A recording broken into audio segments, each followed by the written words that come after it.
Thank you.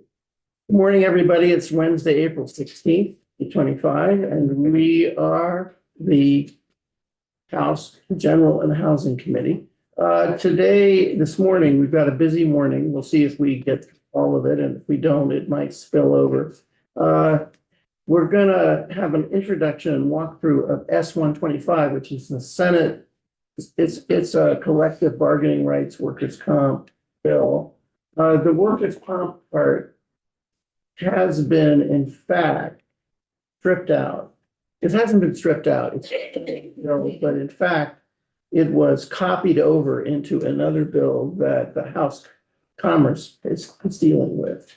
But the rest of it, we will be dealing with, and eventually we'll strip out the workers' comp to avoid the duplication. And then at 10 o'clock, we're doing testimony on school building reuse, and 11:30 on S-127. Again, we can take more testimony. That's the Senate housing bill, the analogy to our housing bill. Which one is the school building reuse? It's not a bill. Oh, it's not a bill. We're just taking a look at that as part of the overall sort of education focus of the House. And this issue, leadership has asked us as House Housing and quote general and to take a look at that. So S-125, our introduction is the reporter of the bill, Senator Ron Hinsdale. Please come forward and tell us about this bill. Right. For the record, Senator Keisha Ram Hinsdale on Economic Development, Housing, and General Affairs. I will try not to wax poetic about these issues because we are doing our appropriations request this morning.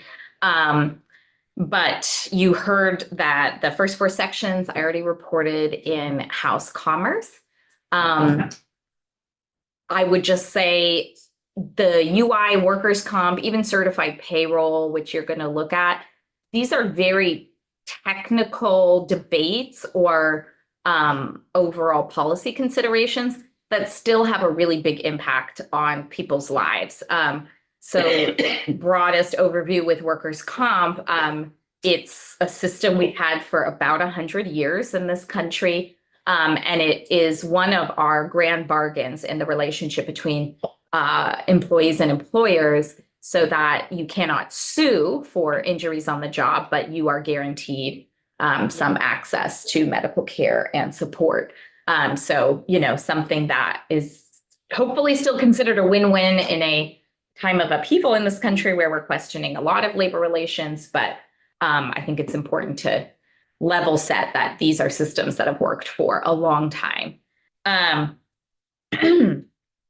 They're all pretty miscellaneous. So the next section, and Sophie did a great job figuring out where to put all these things. I'll just say a lot of them were carry forward from my time as chair and just collecting people's requests through the summer and fall and putting them all in one bill. So you'll have witnesses who can speak more to each of these provisions. These were all the things where we were able to find unanimity in the committee. So I'll just say that as well.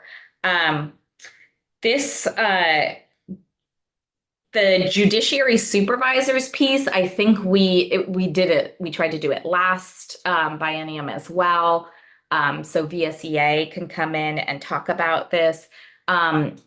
People have raised questions about how these all relate to the constitutional amendment. I would say in the one other state that we see the same language for the right to organize enshrined in the Constitution, Illinois, it was in some contexts supervisors who saw this new opportunity to be considered able to organize as middle management. That was often in police unions in Illinois. Those are the biggest examples we heard following the passage of the constitutional amendment. So, I don't think the constitutional amendment would change the very delicate labor relations decisions and infrastructure that we have, but it is often those middle level folks who've been otherwise barred from organizing that see that opportunity. It says here, I'm using Sophie's notes, and it says no one testified in opposition, so that's a good reminder. You have VSCA in the room now. And it's good to have the state employees tell you more about what's happening across the country that led to the next provision on requiring 50% plus one for the decertification process to potentially be triggered when talking about what I would call maybe what we would consider like a vote of no confidence or a loss of faith in your union that's representing you. I think I used the example on the floor, if we as legislators were recalled every time 30% of our constituents were mad at us, we'd have a really hard time governing. And around the country, what our unions are telling us they're starting to see is that, you have opposing forces infiltrating those conversations with resources behind them and trying to foment that chaos of saying, hey, you only need 30% of members of the union to cast doubt on this union's leadership and call for a new vote for a new union to represent you. That seemed like it, was compelling enough. Looking at a handful of other states that have raised their decertification threshold to 50% plus one as well, Hawaii, Ohio, Massachusetts, something like that. But I think it's worth hearing about. And we went, around the bend on it. We talked about 40% and 45%. And I really felt like, let's go with the standard that exists in other states. And use what we think is a logical standard of 50% plus one, no longer have confidence rather than start figuring out if there's some number in between. The certified payroll piece, again, this is a very technical area of law that has existed for 91 years in some form or fashion, so that when you put state dollars into a project or federal dollars into a project, they're meeting the spirit and intent of the law, that people are getting paid what they are supposed to be paid, getting the benefits they should receive, and that you're being good stewards of taxpayer dollars. This provision is already required for federal contracts under Davis-Bacon wage provision. So Davis-Bacon is federal. Prevailing wage is our matching state law for state dollars that go into projects. So Davis-Bacon guides most transportation project decisions because that's almost all federal dollars. And prevailing wage comes into play with more of our state dollars for construction. Davis-Bacon's threshold is Davis-Bacon $200,000, Sophie, or is it $100,000 as well? I took your notes. Anyway, Sophie will clarify. I'm just seeing 100 and 200,000 on here. And I don't want to confuse myself, but it is not small projects like someone repairing windows at the State House. You have a question? I do. I just want to make sure I understand. The other change for at least the prevailing wage for the state funds is that it's certifying payroll every week, right? It mirrors the federal standard of weekly certified payroll. So if I had my notes with me, I have the actual sheet, which I was ready to pass out on the floor. It's a one-page document that's pretty standard, and you can have some witnesses in from AGC and elsewhere who, whether or not they ultimately were able to support the bill, their accounting staff were all saying, we do this anyway. It's good practice and it's very easy for us to submit. So, obviously you should do your due diligence and look into this one, but we did spend a lot of time trying to figure out if this would be some kind of undue burden. And I would say we really listened to detractors in the ultimate outcome of the bill. The certified payroll, we are asking for it to go to the Department of Labor. They really should have this anyway. That was kind of scary to us that BGS, was like, well, we can't manage, sensitive information. And it was like, then how are you managing state contracts right now? So I'll let the commissioner speak to that.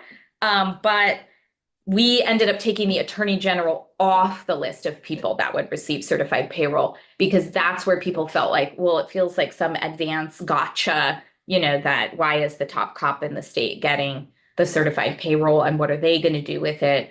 But it really struck us by the end as good management practice to be asking for certified payroll if you have large state projects and you're trying to keep track of who's getting paid what.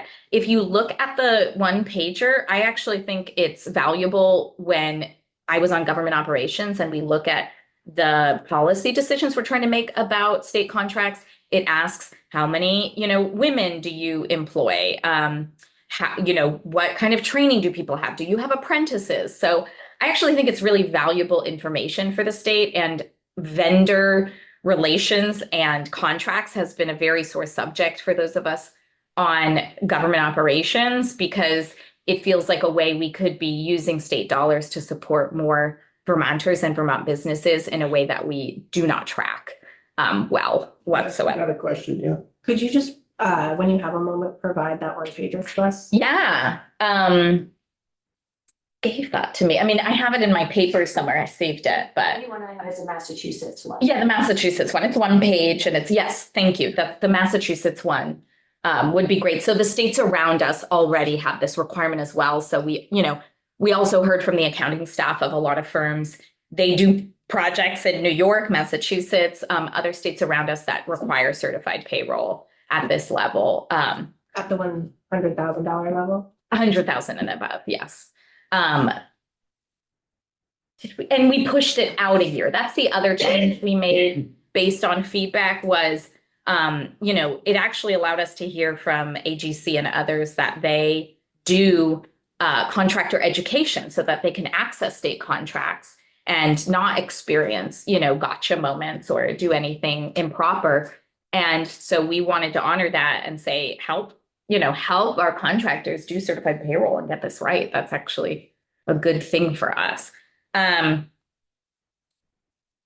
Yeah, and I think that's it.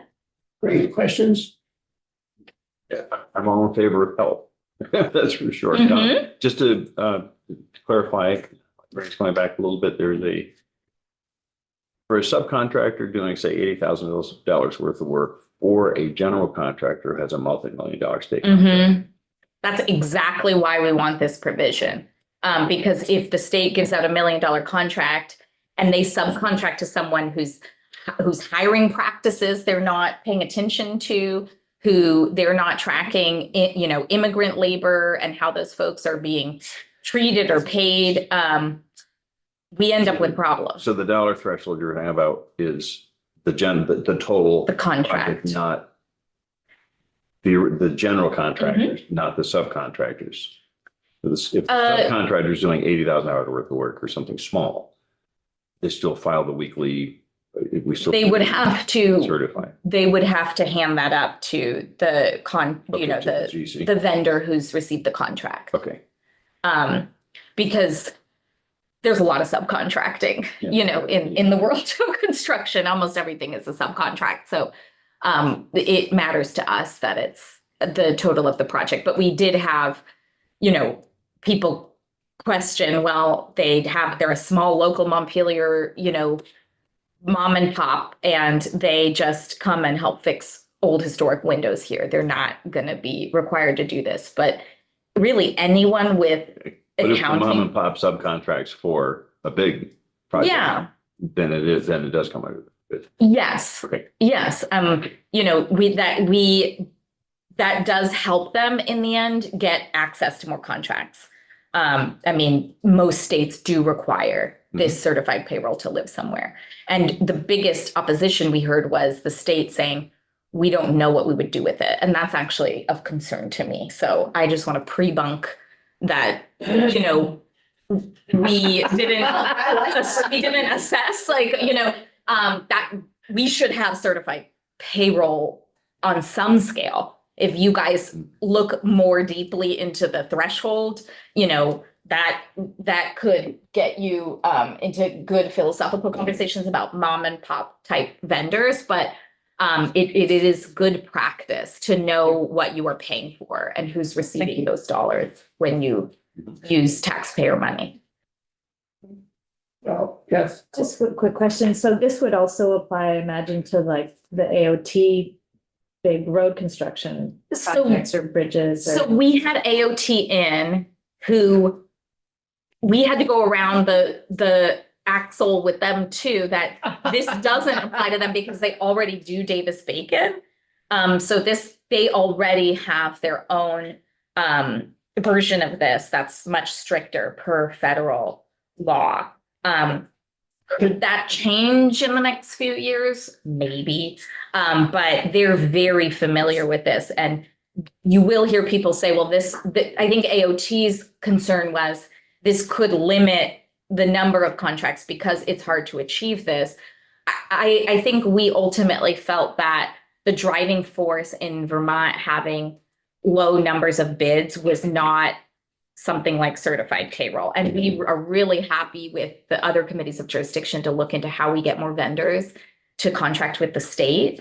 But this should be like a bedrock best practice in our mind. And then the rest we can look at how do we help them garner state contracts and know how to bid.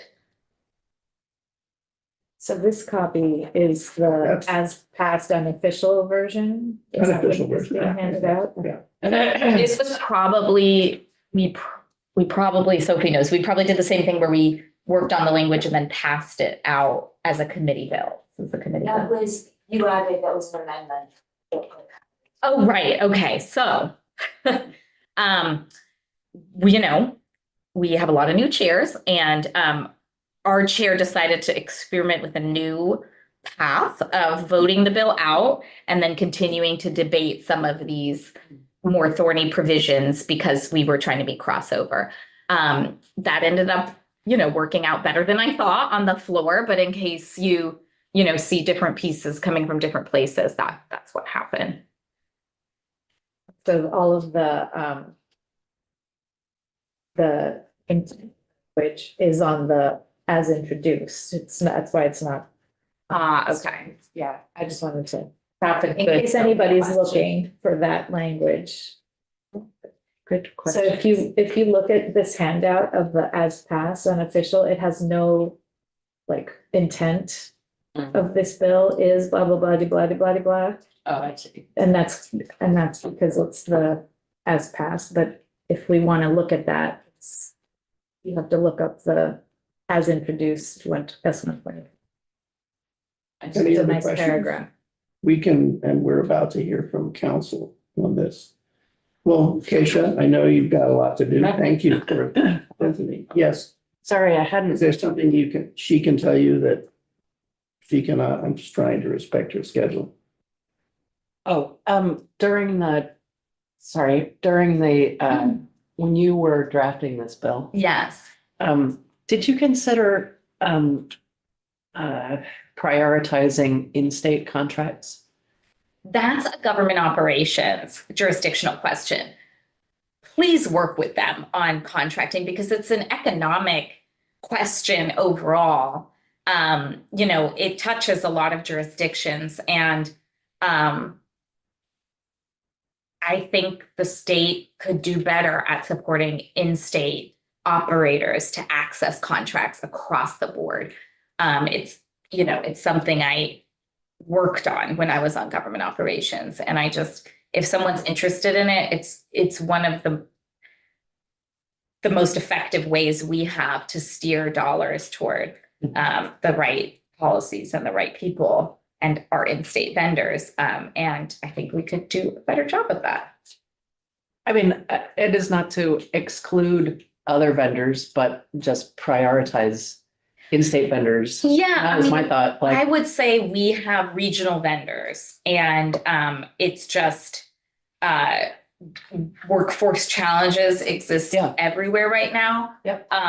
So we are competing with Massachusetts and New York for vendors. So we want to be careful not to make things more onerous than they might, which this is far from that. But we started to dig into why we do lose bids or have so few contractors who bid for these projects. And it's really worth looking into for all of the committees of jurisdiction. Thank you. Thank you very much. Okay, thank you. Thank you very much. Yeah. This is yours, Sophie. Okay. Good morning. Thank you. Oh, and there's pulled pork and all kinds of food for my 2-year-old's birthday party in room 26. Oh, wow. That's funny. So our next step is to walk through the bill with Sophie Sabatini, our legislative counsel. Just a quick note, I posted the certified payroll form onto the community page. Thank you. Appreciate you. Shout out, Sophie. Thank you, Sophie. Hold on. So Sophie Zadatny from the Office of Legislative Counsel.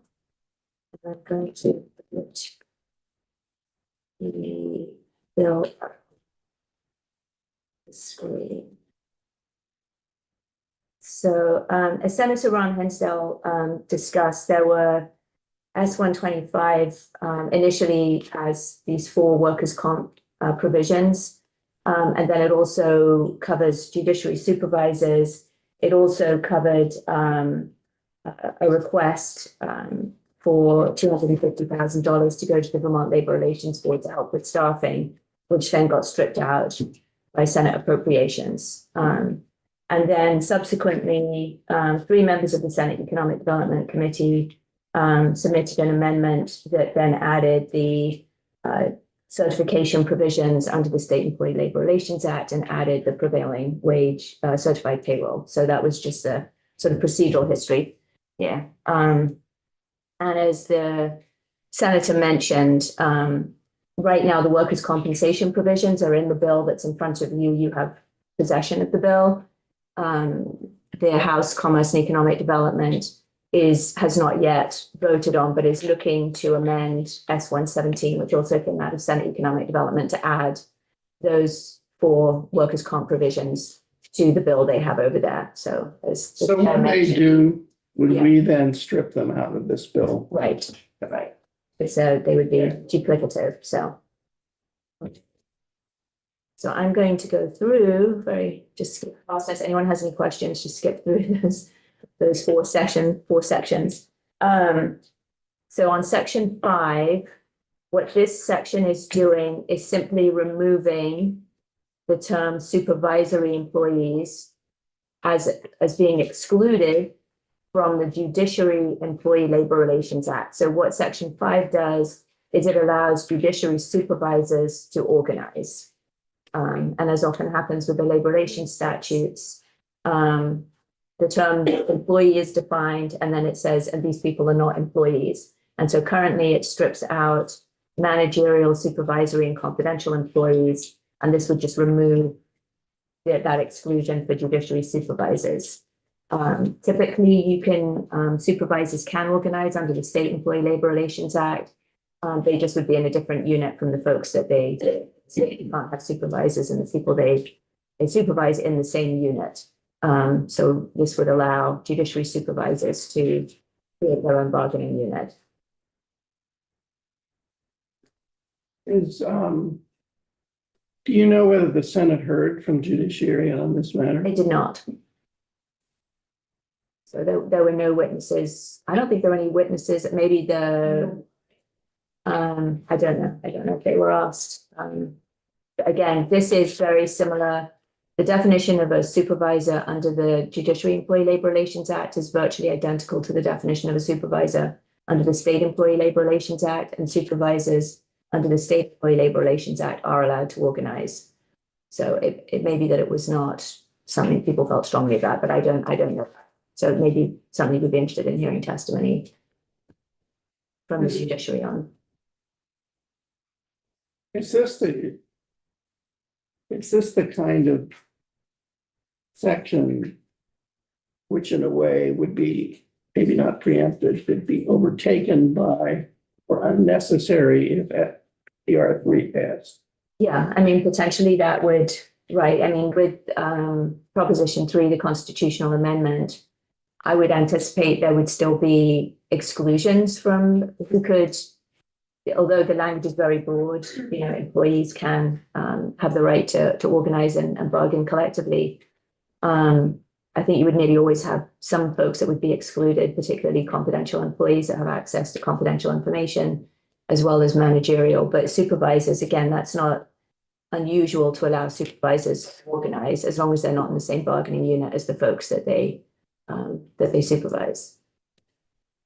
But yeah, I mean, if you decided not to move forward on this and the constitutional amendment passed, I think as Senator Ron Hinsdale indicated, in Illinois, there was a push from supervisors, police unions to be able to unionize. I would imagine, you know, supervisors generally in the judiciary system could make the same argument about being allowed to organize. And again, as long as they're not in the same unit as the folks they supervise, they could be in their own supervisory bargaining unit. And so, So this is under JELRA. it's under JELRA, but If you remember all those wonderful acronyms we went through, What does the JUST stand for? judiciary. So this is the Judiciary Employee Labor Relations Act, as opposed to the State Employees Labor Relations. But is it a state? Is Yeah, it it's one of our not- 7 state labor relations. Okay. but SELRA in a parallel way just says the idea that they would have to be in a different bargaining unit. It doesn't say that specifically, but that's how the case law has panned out. You can't, because again, when you're negotiating a contract, you're negotiating agreement procedures, et cetera. You can't have the supervisors and the folks that they're supervising in the same unit. Is,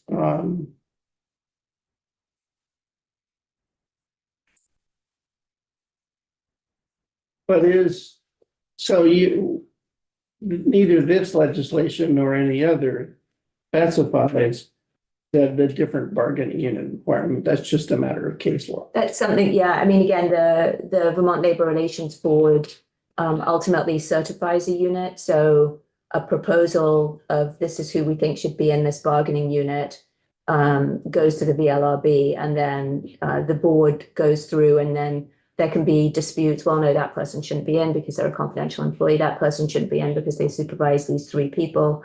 And then that kind of gets worked out at the board level. And then the board will issue a certification of, you know, defining who's in the unit. And typically that would say, you know, excluding supervisors, including depending on how the certification works.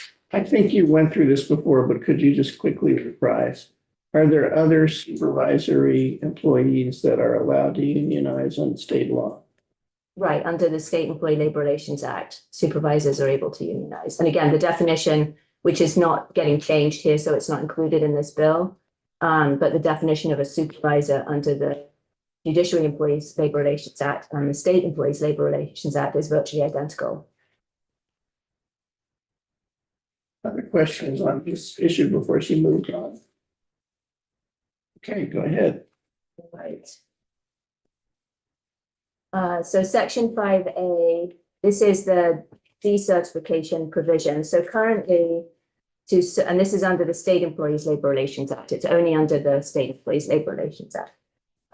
So currently under SELRA, there are 2 main ways that a union can be formed and get certified by the Labor Relations Board. So one is by, and this is the traditional way, got changed recently, which I'll go through, but traditionally, a group of employees would get what was called, they'd have cards, they would have people sign up to say, yes, we're interested in organizing collectively. And if they could bring 30%, cards of 30% of the people that would be in a potential bargaining unit, then the Vermont Labor Relations Board would go through that, make sure there were 30% of the proposed employees, and there would be an election to determine whether or not the employees would be a certified unit.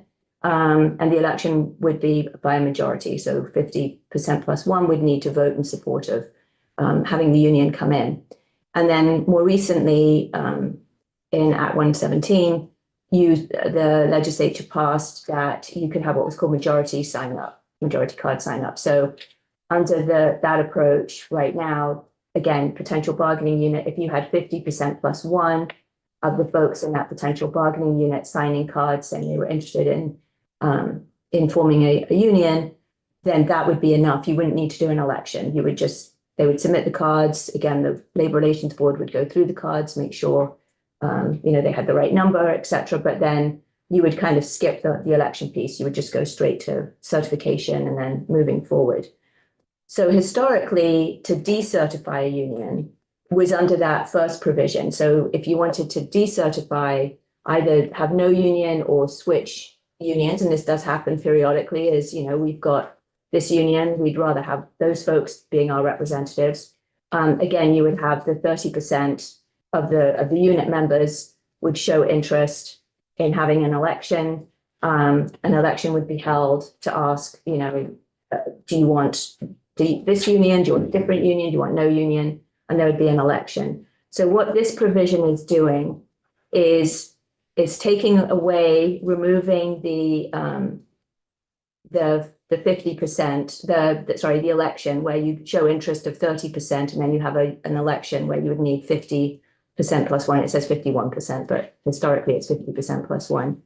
And it's replacing that with a new section. So under the new section, there would be a two-pronged approach, but now instead of being 30% of the current employees in the bargaining unit, you would now need to have a petition bearing signatures of not less than 50% plus one.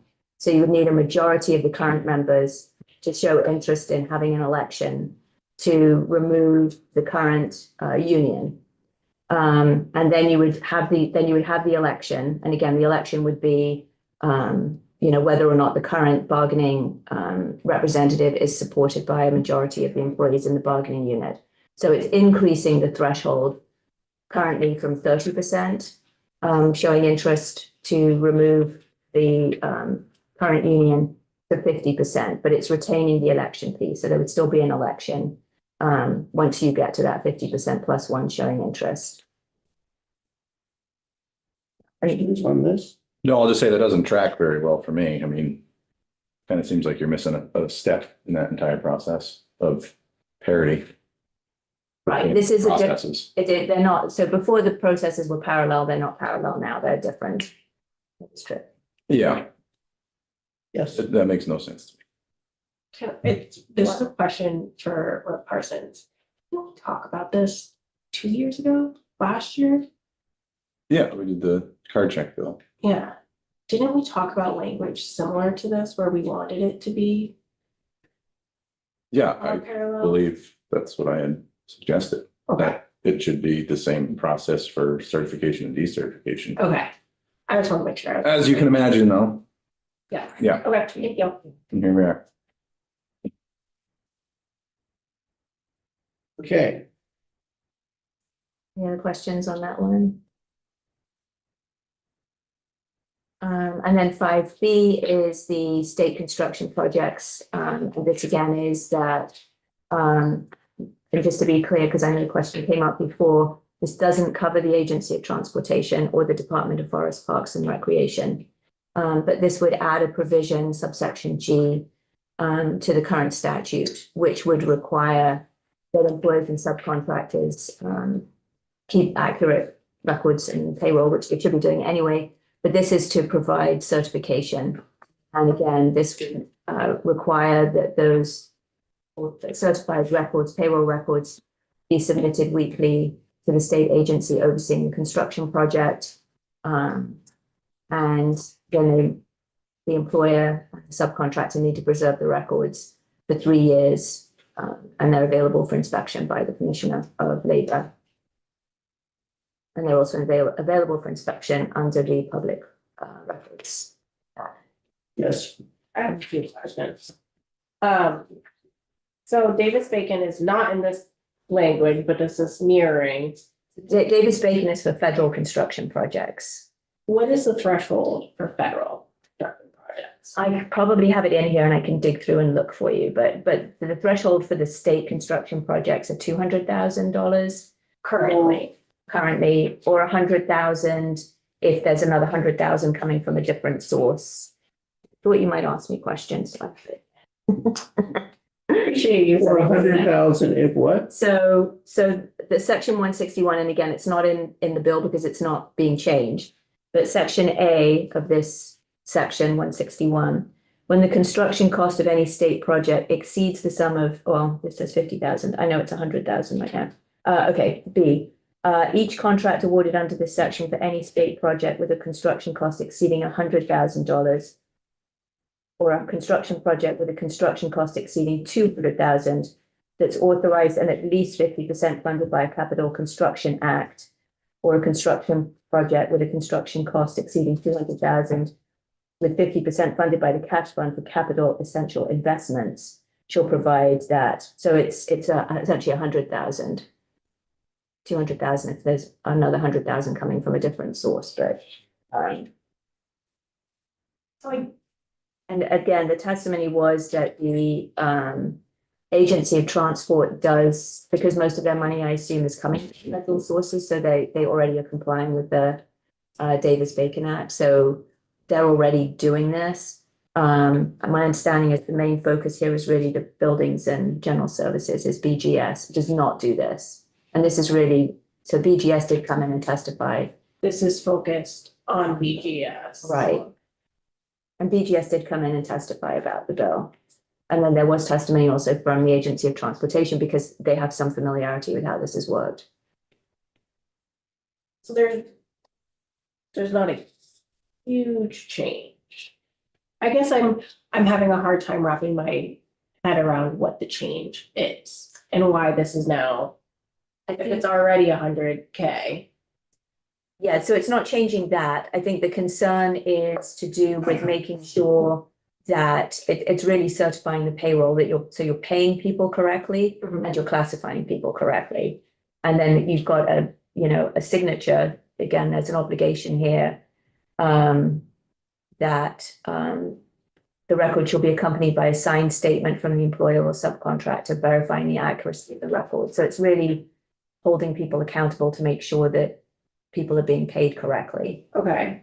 And then when you're saying certified, it's somebody's job title and their job description and what they do and making sure that they're paid for that responsibility. And someone is signing off. And again, I shared with Magali the form that Senator Ron Hinsdale was referring to, which actually is a Massachusetts form. It's not a federal form that's now posted, but it's a one-page sheet. But that kind of gives you that overview of what the requirement would be, and then a designated representative from the employer with authority would presumably be signing those statements, and so they're verifying that the information is accurate.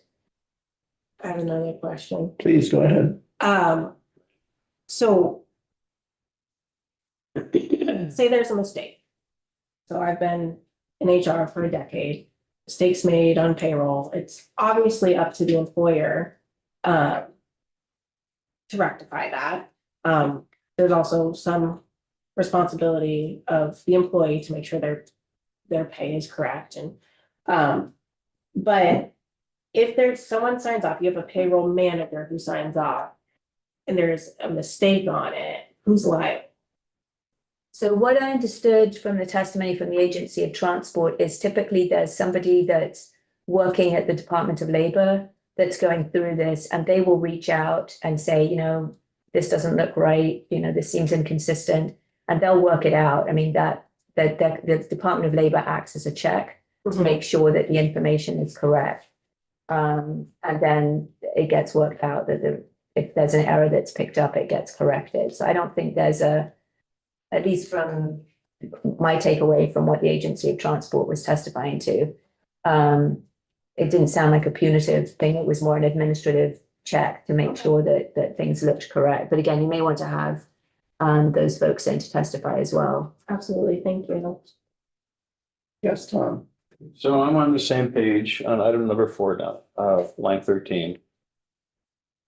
This language is being, Right. right. To what degree at the moment is certified payroll public record with regard to state effects? Either currently?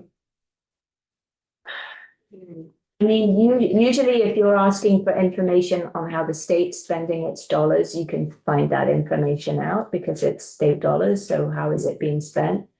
Right down to the, Right. you can drill all the way down to this That- employee is getting paid X number of dollars. an That I hour. don't know. And this, right now, if you look at the form, again, it's a Massachusetts form, but it includes, and again, it's got the list up here.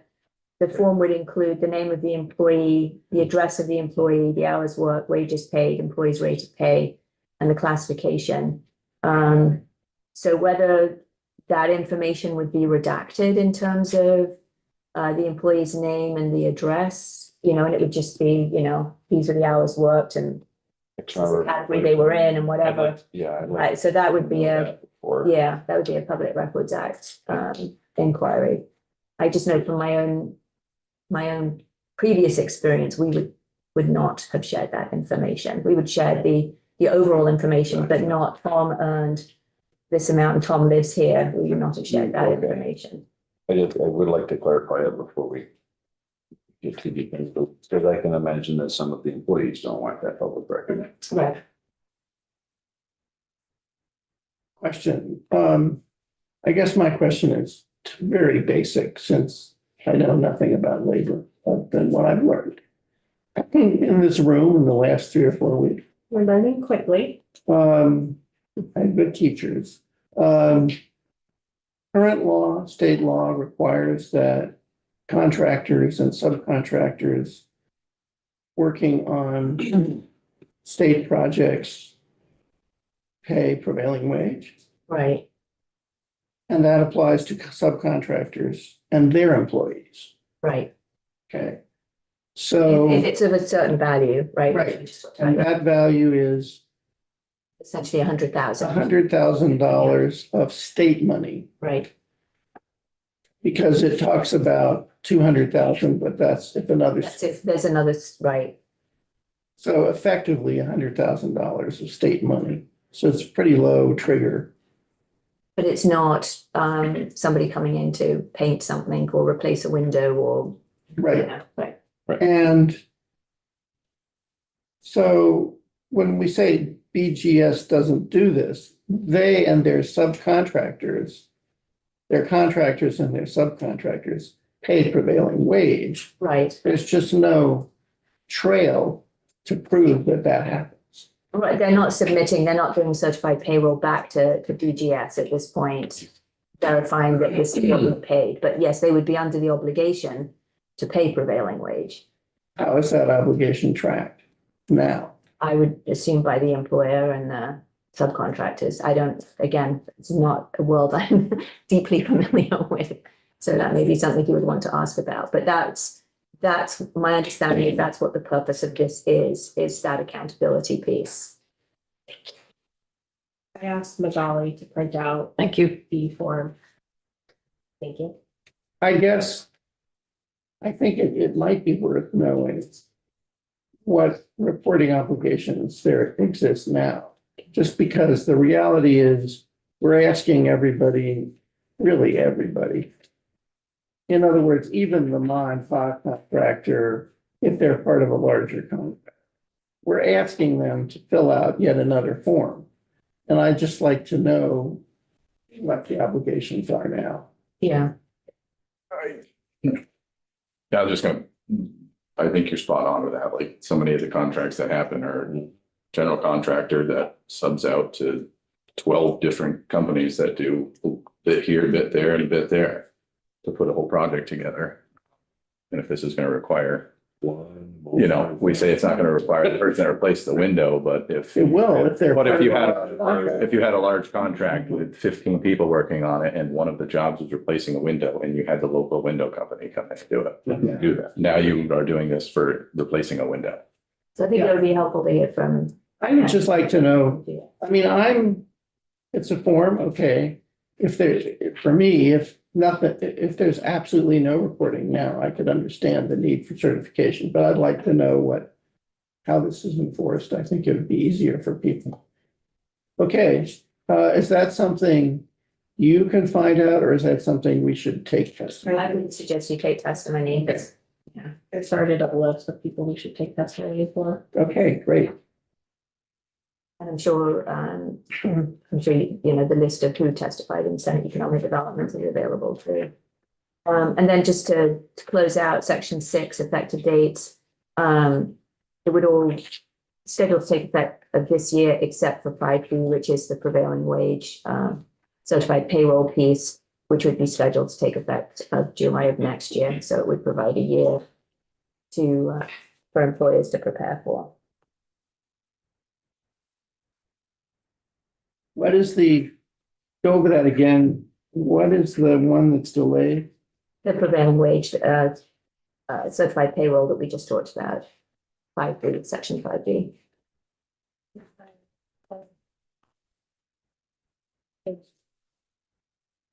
Except certification, yeah, okay.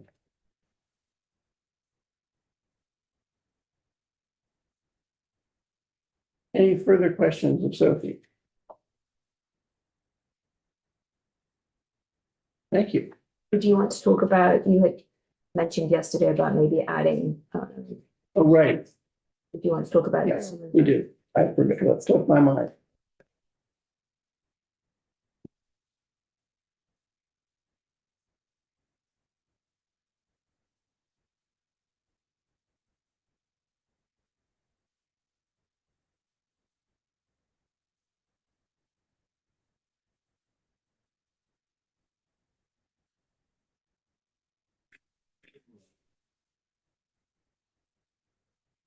We were talking about yesterday during their agenda setting meeting, just for the committee. We realized that we had a bill in front of us, well, not in front of us, excuse me, a bill on our wall, which was introduced but not gone through, which was of interest. And we talked about in the agenda setting meeting, I raised the question of whether we should take it off the wall and hear it. And Sophie raised the possibility that since we've basically got this kind of little omnibus labor Senate bill in front of us, should we just put it in this bill? So I asked Sophie if she would, of course, then forgot I did. I asked Sophie if she would go through it, just so the committee sees what it is and we can decide that as part of what we do. And I think there was a thought that it was expected to be in this bill from the Senate when it came over from the Senate. Which is why we had just an introduction from Rep. Greer and didn't take any testimony because we were expecting it to come through. And then it didn't. It didn't. Things changed in this building. So yeah, this was Representative Greer's bill that would require employers to pay out unused. This is H 295. 29295. When an employee separates from employment. So it's pretty short, but what it essentially says is that if an employee has already earned but not used vacation time, if they leave, whether voluntarily or involuntarily, they then would receive that in their final paycheck. So if you've earned, 5 days of vacation, you have a chance to take it, you get laid off, or you choose to leave and go to another employer, then in your final paycheck, you would be paid for those 5 days that you've already earned and accrued. And right now, employers pretty much can do what they want as far as vacation goes. They can have a plan that they do that. They can have a plan that we're not going to pay it out when you leave. So there's no requirement. It's just left up to whatever, either a collective bargaining agreement or whatever personnel handbook or whatever the employer currently has with their employees around what their policy is. I think one of the concerns often is lack of notice, that people don't know that. They don't know what their employer's policy is, and then they leave for whatever reason and are surprised to find out they're not getting their already accrued but unused vacation leave paid out. So certainly, in other states, there are just a variety of different laws on this, but in some states, it still leaves it up to the employer what they want to do, but they just have to make sure the employer notifies the employee on what their policy is. And there are a number of states that do provide that you pay out vacation leave that's already earned. So this would be, hours you've worked, but you haven't, you've earned the right to take the vacation day, you just haven't had the chance to do it. Quick question, I'm just thinking of my own situation where I don't accrue vacation time at the beginning of the year, the clock starts over and I now have sick and vacation leave to use as I will. I could take the first few weeks of work, you know, if I wasn't here, obviously. I could take the first weeks off if I wanted to. I wouldn't. This. So that was a concern that did come up in the Senate Economic Development Committee in terms of employers that have sort of either unlimited time off or have a bundled, you know, paid time off. They don't distinguish between vacation and sick leave. That definitely is something that would need to get sorted out if this bill were to pass. But the general concept is that, and it wouldn't be for sick leave, but just if you've accrued vacation time, but you haven't taken it yet, but that you would just get that paid out. But again, it's a liability for the employers to carry. Some employers certainly don't allow or minimize how much you can roll over from year to year to year. So you don't have, you know, 20-year employees that have got, you know, a year's worth of, you know, paid leave accrued or whatever. So yeah, this wouldn't interfere with an employer's ability to have those kinds of policies. It just provides that if you have worked through vacation or you've accrued that vacation, you just haven't had a chance to use it, that you would be paid that out. So specifically, let's reprise this as I understand it. It says accrued. It doesn't say what accrued means. That's up to the negotiation of the contract between the employer and the employee. So if an employer said, let's say I'm an employer and Tom's working for me, and I say, in this business, I pay, you can accrue your your vacation leave for 6 months. And it's lose it or use it during 6 months. If Tom leaves in month 7, he doesn't get paid because the accrual policy we've agreed to it's expired, right? But he might get paid if he left in month 5.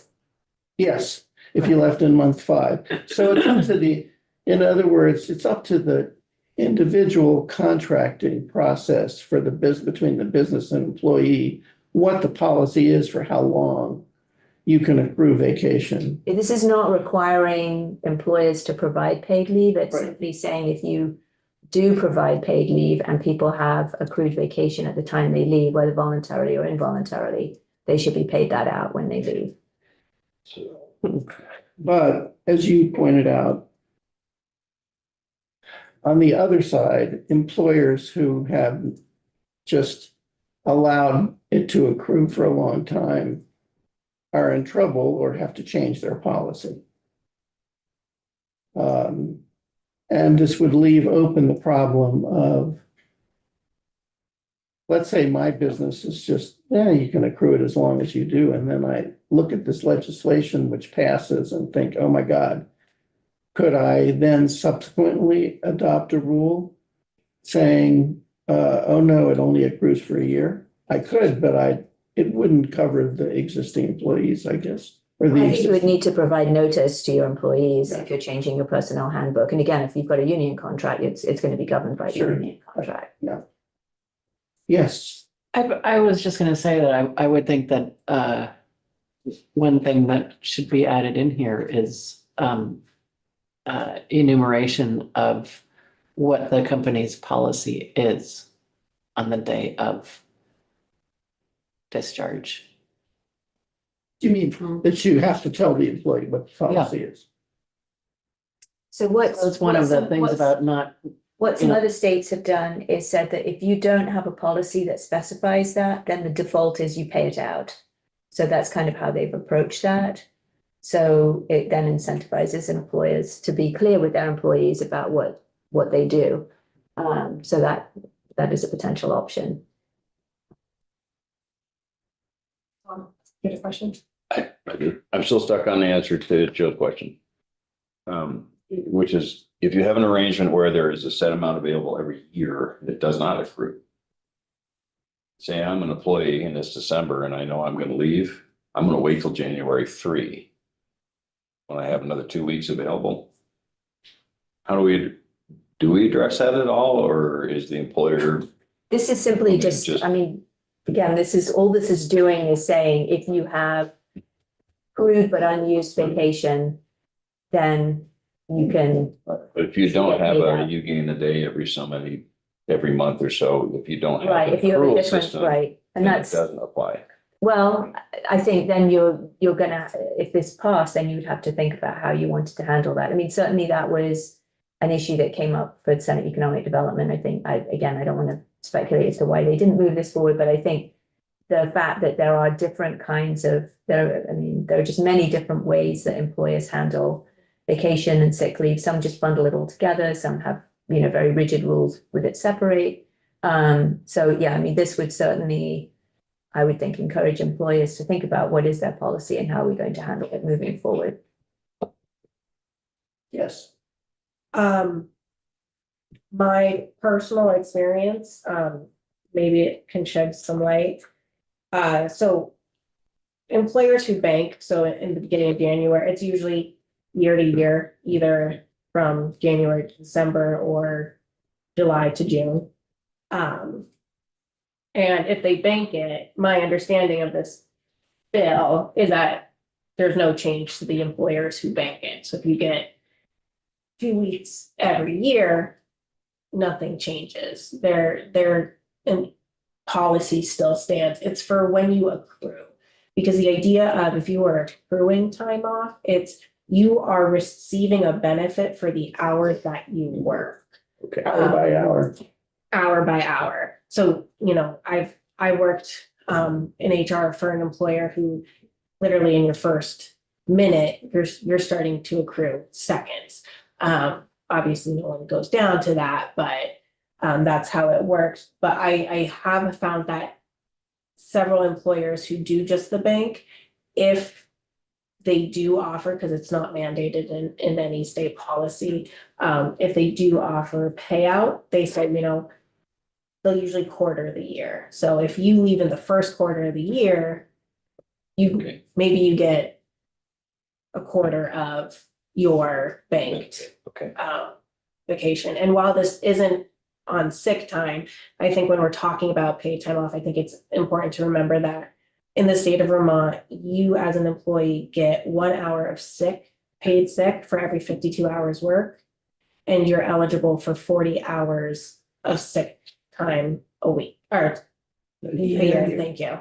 By statute. Yes, by statute. So if you have which this also kind of can complicate this, where some employers are just saying, it's CTO, use it for what you need. But it's good to just be aware of that. How would that delineation work? Do we say what vacation time is? I could, as an employer, say, I don't offer vacation time. You could, I mean, there are I employers that don't. do PTO. Or the You just get- CTO, I think is. See, right. whatever- PTO, yeah. I call it something else and it's not vacation time. It's usually, Combined time. yeah, Oh, combined. So it's Like sick created vacation. time off too. But I don't think this it just doesn't address that problem. I mean, I think you might face, if an employee, again, I don't, depends on how the particular system works, but if an employee considers that a portion of that is vacation and they've earned it, they're close to the end of the year and they've earned it, you might get, pushback on, I should be getting compensated for the fact that I have this unused time. But again, that's something that I think employers would need to figure out how they were going to handle it if this were to be become law. One way to deal with that, I'm not saying that's the way we'll decide to do it. I mean, this is just a walkthrough, would be to make the effective date like a year off or something so that, or more, even 18 months, so that employers and employees and contracts, et cetera, all have time to be adjusted. so we did that with the Pay Transparency Act last year, where we wanted to ensure that employers had enough time to be educated. And I know the women are, along with the attorneys general, are going to start doing advocacy and training for employers. So that's something we could look into as well. Any other questions? And this is, we're gonna have to take testimony if we want to do this. Any other questions for Sophie on this? Thank you, Sophie. What I'd like to do now is take a break, and then we'll move to our next witness. So it's now 10:02. Could you please be back here no later than